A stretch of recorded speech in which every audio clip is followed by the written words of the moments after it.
Hello guys, आप सभी का स्वागत है हमारे YouTube channel the exclusive academy में। तो जैसे कि आप लोगों को पता है कि हमारे चैनल पर एजुकेशन से रिलेटेड वीडियोस आती रहती हैं और क्लास 12th का आज मैंने चैप्टर नंबर 2 ज्योग्राफी की बुक का यहाँ पर आपके लिए तैयार किया है। तो आप लोगों को इस चैप्टर को ध्यान से देखना है और ज़्यादा से ज़्यादा जानकारी आपको प्राप्त करनी है। तो शुरुआत करते हैं इस चैप्टर के नाम से ही। जैसे कि आप लोगों को यहाँ पर दिख रहा है कि इस चैप्टर का नाम हमारा है विश्व जनसंख्या, वितरण, घनत्व और वृद्धि। देखिए इन क्वेश्चंस को जो इस चैप्टर में आपको दिख रहे हैं, नाम जो है ना इसका, ये काफ़ी इंपॉर्टेंट चीज़ है। जनसंख्या का वितरण क्या होता है, घनत्व क्या है और वृद्धि क्या है, इसके बारे में हम छोट पढ़ेंगे और बाकी जो इसके मेन क्वेश्चन है वो हम आगे डिस्कस करेंगे। तो चलते हैं चैप्टर के अंदर, जिस तरह कि समझना है आपको।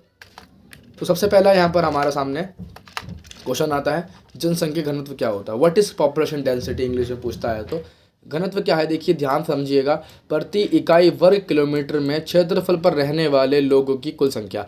यानी कि सिंपल सी बात है, आप अपने एरिया में रहते हैं तो आपको देखा होगा कि वहाँ पर जो आपके आगे जो भी 1 किलोमीटर एरिया है उसको नापिए, उसके लेफ्ट में, उसके राइट में, ऐसे करके आपको एक पूरा स्क्वायर किलोमीटर ले लेना है और देखना है कि उसके अंदर कितने लोग रहते हैं। जितने भी उसके अंदर लोग रहेंगे वो आपके एरिया की डेंसिटी होगी, घनत्व होगा। यानी कि सिंपल सी बात है, 1 किलोमीटर के अंदर रहने वाले कुल लोगों की संख्या जनसंख्या घनत्व कहलाती है। अब वो किलोमीटर, सिंपल सी बात याद रखना आपको, सामने किलोमीटर सीधा किलोमीटर नहीं है, वो किलोमीटर ऐसे करके फिर ऐसे करके ऐसे पूरा एक स्क्वायर किलोमीटर बनेगा, तो जा करके उस किलोमीटर में जितने भी लोग रहेंगे वो हमारे जनसंख्या घनत्व के अंदर आएंगे।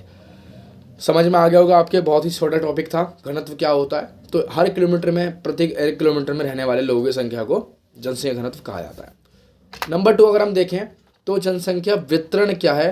डेंसिटी के अलावा हमारा दूसरी चीज़ आती है, इसको हम बोलते हैं वितरण क्या है। वितरण देख सकते हैं आप लोग, वितरण का प्रॉपर मीनिंग है सिर्फ फैलाव, फैलना, कि पूरे वर्ल्ड में किस तरीके से लोग फैले हुए हैं, भूमि के ऊपर, भूपृष्ठ मतलब ज़मीन के ऊपर किस तरीके से लोग फैले हुए हैं, उसको जनसंख्या वितरण कहा जाता है। बिल्कुल छोटा सा एक वर्ड में पूछा जाएगा तो आपको इस तरीके से लिख देना है।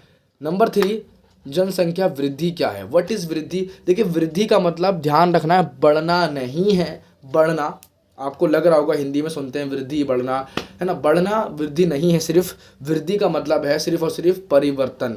देखिए यहाँ पर वृद्धि का मतलब क्या है, परिवर्तन से है। एग्जाम्पल अगर आप समझें तो मान लीजिए मैंने यहाँ पर 2 समय अंतराल ले लीजिए, यहाँ पर दे रखा है इसी की 2 समय अंतराल।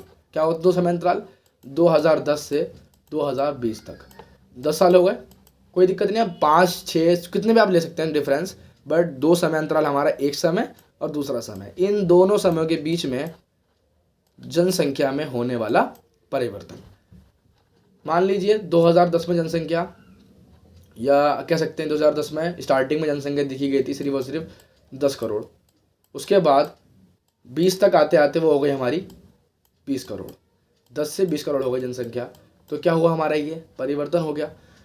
मैटर नहीं करता कि वो घटा बढ़ा, बस परिवर्तन आ गया, बदलाव हो गया। 10 से 20 करोड़ बदलाव आया ना, तो बदलाव को ही जनसंख्या वृद्धि कहा जाता है। याद रखना है, जनसंख्या वृद्धि का मतलब जनसंख्या में बढ़ना नहीं है, बढ़ोतरी नहीं है। वृद्धि का मतलब है परिवर्तन, घटना, बढ़ना इक्वल टू हमारा परिवर्तन कहलाता है, और परिवर्तन को हम वृद्धि कहते हैं। आई होप आपके ये छोटा सा स्टेटमेंट, छोटा सा चैप्टर का मीनिंग समझ में आया होगा। अब चलते हैं आगे की तरफ, जो हमारे चैप्टर को थोड़ा सा ब्रीफली तरीके समझाऊंगा मैं आपको। तो पहला क्वेश्चन आपके सामने है, विश्व जनसंख्या को सघनता के आधार पर किस प्रकार बांटा जाता है।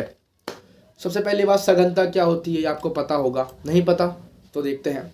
सघनता का मतलब होता है कि लोगों की बसावट, ज़्यादा हो सकती है, कम भी हो सकती है, मैटर नहीं करता, बस बसावट है।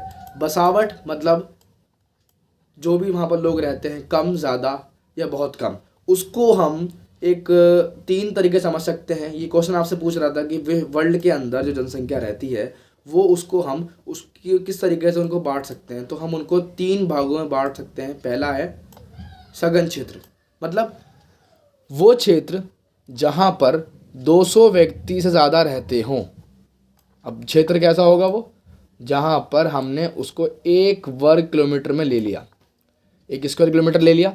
अब उस 1 स्क्वायर किलोमीटर को हमने जब ले लिया तो उसमें अगर 200 व्यक्ति या उससे ज़्यादा रहते हैं तो वो हमारा सघन क्षेत्र हो गया। समझ में बात आ रही है आपको, यानी कि हमने 1 वर्ग किलोमीटर ले लिया, उस वर्ग किलोमीटर के अंदर अगर 200 या 200 से अधिक लोग रहते हैं तो वो हमारा सघन क्षेत्र हो गया। नंबर 2, अगर उस क्षेत्र के अंदर, अगर मान लेते हैं 1 किलोमीटर है, उसके अंदर 11 से 50 व्यक्ति रहते हैं, सिर्फ 50 से ज़्यादा थोड़े बहुत अगर हम माने, 200 से कम होने चाहिए बेसिकली, तो 11 से 50 या थोड़ा सा उससे ऊपर अगर लोग रहते हैं तो वो हमारा मध्यम क्षेत्र हो जाएगा, मिडल कह सकते हैं वो हो जाएगा, तो वो हमारा मीडियम क्षेत्र रहता है। और उसके बाद अगर हम देखें तीसरा हमारा है विरल क्षेत्र, जो कि 1 से 10 केवल इतने अगर लोग रहेंगे तो हमारा विरल क्षेत्र में आएगा, जैसे कि हमारा अंटार्कटिका हो गया, ग्रीनलैंड, स्वीडन, नॉर्वे, इन क्षेत्रों में जनसंख्या घनत्व बहुत ही कम रहता है, इसलिए यहाँ पर सघनता बहुत कम पाई जाती है। अगर 1 से 10 लोग ही रहते हैं तो भाई वो हमारा विरल क्षेत्र में आएगा, और ज़्यादा रहते हैं 50 प्लस रहते हैं या 50 तक रहते हैं तो वो हमारा मध्यम क्षेत्र, अगर उससे ज़्यादा रहते हैं तो हमारा 200 व्यक्ति वाला वो सघन क्षेत्र में आ जाएगा। इस प्रकार से हमने सघनता के आधार पर पूरे वर्ल्ड की जनसंख्या को बांट रखा है। आई होप समझ में आया होगा आपके, बहुत ही आसान टॉपिक था, नहीं आया तो वीडियो दोबारा देख लें, वरना फिर मुझसे कांटेक्ट कर सकते हैं आप अपने कमेंट के थ्रू, मैं आपको समझा दूंगा। अगला देखते हैं हमारा जो नेक्स्ट क्वेश्चन हमारा है कि जनसंख्या वृद्धि के प्रकार क्या होते हैं। जैसे कि मैंने आपको बताया, वृद्धि का मतलब हमारा बढ़ना या घटना नहीं है, सिर्फ परिवर्तन है। देखिए सिंपल सी बात यह है कि अगर हमारा जनसंख्या बढ़ रही है, घट रही है, वो परिवर्तन होगा, तो उस परिवर्तन को हमने वृद्धि कहा है। खाली वृद्धि का मतलब बढ़ना नहीं है, साथ साथ घटना भी है ना, उसी को हम वृद्धि कहते हैं।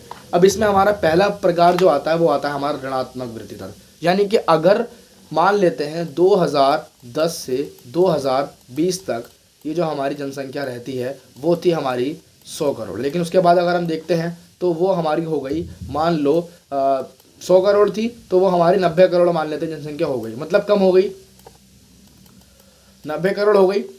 तो 90 करोड़ अगर जनसंख्या हमारी है तो 90 करोड़ जनसंख्या 100 से कम है, यानी कि संख्या माइनस में गई है, और अगर वो माइनस में जाएगी उसे हम ऋणात्मक वृद्धि दर कहते हैं। अगर जनसंख्या वृद्धि हुई, परिवर्तन आया, बट परिवर्तन नेगेटिव फॉर्म में था तो वो हमारा ऋणात्मक वृद्धि दर कहलाएगा। एकदम सिंपल फॉर्म में ऋणात्मक मतलब अगर परिवर्तन नेगेटिव फॉर्म में जा रहा है तो वो ऋणात्मक हो गया। इसका अपोजिट देखें तो अगर परिवर्तन पॉजिटिव में जा रहा है तो उसे हम धनात्मक वृद्धि दर कहते हैं। जैसे कि अगर यहाँ पर 2010 से 20 तक का मैंने डाटा ले रखा है, अगर यहाँ 100 करोड़ पहले थी, लेकिन बाद में जब जनगणना दोबारा हुई 20 के बाद तो जनसंख्या पहुँच गई हमारी 200 करोड़ मान लेते हैं, बढ़ गई, बहुत बढ़ गई।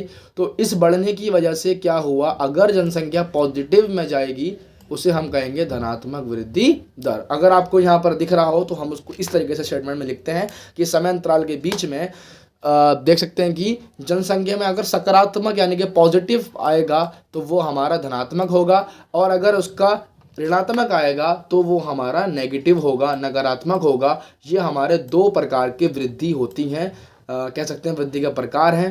तो ये आपके सामने है ऋणात्मक और धनात्मक। आई होप आपके समझ में आया होगा, बहुत ही सिंपल टॉपिक था, समझने की कोशिश करिएगा, आसान है। बढ़ना मतलब देखो सिंपल सी बात है, धनात्मक होगा, और माइनस अगर हो रही है तो ऋणात्मक है।